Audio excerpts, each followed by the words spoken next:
ಕುಪ್ಪಳಿಸಿ ಸಂತಸ ವ್ಯಕ್ತಪಡಿಸಿದ ಅಧ್ಯಕ್ಷರಾದ ಯಲಚಗೆರೆ ಹನುಮಂತರಾಜು.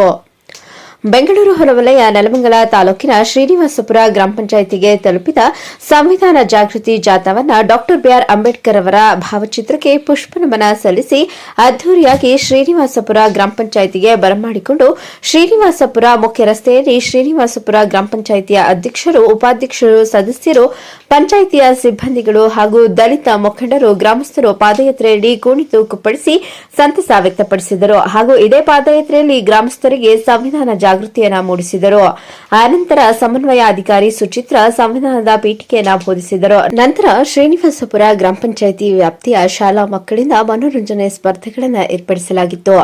ನಂತರ ಮಾಧ್ಯಮದ ಜೊತೆ ಮಾತನಾಡಿದ ಶ್ರೀನಿವಾಸಪುರ ಗ್ರಾಮ ಪಂಚಾಯಿತಿಯ ಅಧ್ಯಕ್ಷರಾದ ಯಲಚಗೆರೆ ಹನುಮಂತರಾಜು ಅವರು ಈ ಸಂದರ್ಭದಲ್ಲಿ ಶ್ರೀನಿವಾಸಪುರ ಗ್ರಾಮ ಪಂಚಾಯಿತಿ ಅಧ್ಯಕ್ಷರಾದ ಯಲಚಗೆರೆ ಹನುಮಂತರಾಜು, ಉಪಾಧ್ಯಕ್ಷರು, ಸದಸ್ಯರಾದ ಸುನಿಲ್ ಮಹದೇವ್, ಅಭಿವೃದ್ಧಿ ಅಧಿಕಾರಿಯಾಗಿ ಸುಮಿತ್ರಾ, ಸಮಾಜ ಕಲ್ಯಾಣ ಇಲಾಖೆಯ ಕಲ್ಯಾಣಾಧಿಕಾರಿ ವೀಣಾ, ಮುಖಂಡರು, ಗ್ರಾಮಸ್ಥರು ಉಪಸ್ಥಿತರಿದ್ದರು. ಮೊಹಮ್ಮದ್ ಅಲೀಂ, ಚಾಮುಂಡಿ ನ್ಯೂಸ್, ನೆಲಮಂಗಲ.